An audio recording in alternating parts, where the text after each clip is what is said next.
Corona को लेकर वजीर आजम मोदी ने की कुल जमाती मीटिंग के बाद वजीर आजम ने कहा मुल्क और साइंसदान खुद एतमादी से लबरेज, अगले कुछ हफ्ते में कोरोना वैक्सीन तैयार।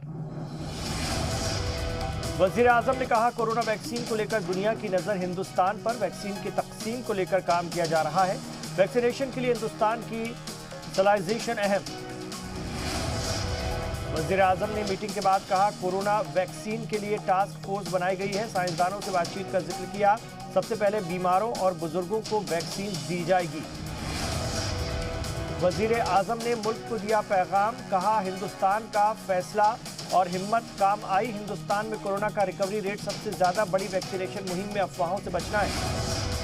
एम्स के डायरेक्टर डॉक्टर गुलेरिया ने कहा दिसंबर के आखिर या जनवरी की शुरुआत में मिल सकता है इमरजेंसी इस्तेमाल की मंजूरी।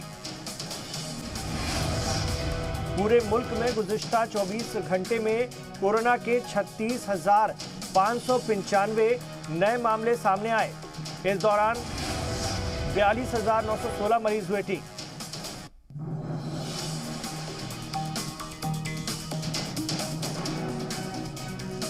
हैदराबाद में पेपर बैलेट खुलते ही बड़ा उलटफेर, बीजेपी की सीट हुई कम, तेजी से बढ़ी टीआरएस, ओवैसी की एआईएमआईएम की सीट में भी इजाफा। हैदराबाद निगम इंतखाबात में दूसरे नंबर पर पहुंची ओवैसी की पार्टी एआईएमआईएम, अभी 37 सीटों पर आगे, ओवैसी के किले पर टिकी सभी की निगाहें।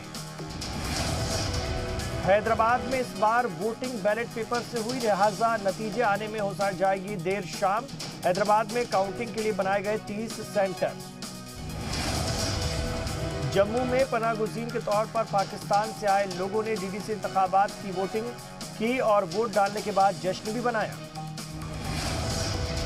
जम्मू कश्मीर में डीडीसी उम्मीदवार को गोली मारी गई, अनंतनाग में वोटिंग के दौरान उम्मीदवार को गोली मारी, जख्मी उम्मीदवार को अस्पताल में दाखिल किया गया। किसान और हुकूमत के बीच 7.25 घंटे तक चली चौथे दौर की बातचीत, 5 दिसंबर को दोपहर 2 बजे फिर होगी मीटिंग। चौथे दौर की बातचीत में कृषि कानून को वापस लेने पर अड़े किसान लीडरान, लेकिन हुकूमत ने कानून में तरमीम की दी तजवीज। एमएसपी के सवाल पर वजीर ज़राअत नरेंद्र सिंह तोमर का किसानों को जवाब, कहा हमने न तो एमएसपी को खत्म किया और न ही बदलाव। किसान एहतजाजी तहरीक में शामिल 100 छोटे बड़े गैर किसान तंजीमों पर बीजेपी लीडर सुशील मोदी ने उठाए सवाल, कहा बैरून मुल्की फंडिंग से चलने वाली तंजीम मुल्क के लिए खतरा।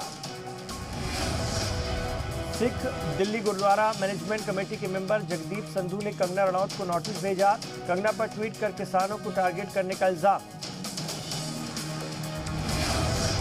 आज मुल्क मना रहा है यौम बहरिया, वजीर दिफा राजनाथ सिंह ने नेवी का वीडियो जारी करके मुबारकबाद दी, कहा हम पानी की हुदूद पूरी तरह महफूज।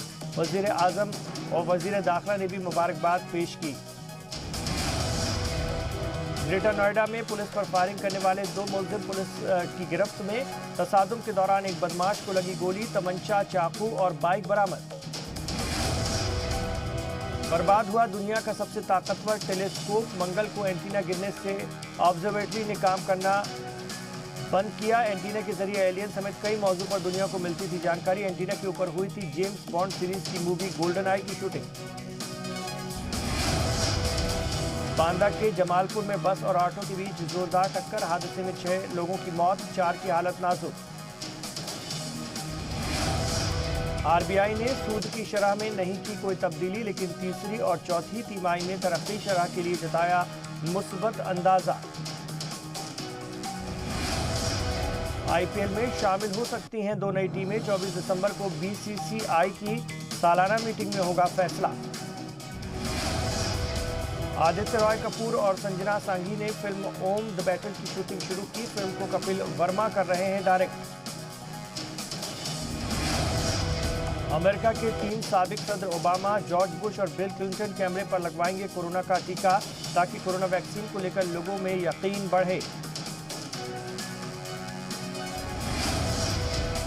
और अमेरिका के मिनेसोटा में टला बड़ा हादसा, खराबी के बाद हाईवे पर उतरे छोटे तैयारे ने एक गाड़ी को टक्कर मारी, अस्थायी रूप से ट्रैफिक पर लगाई गई रोक।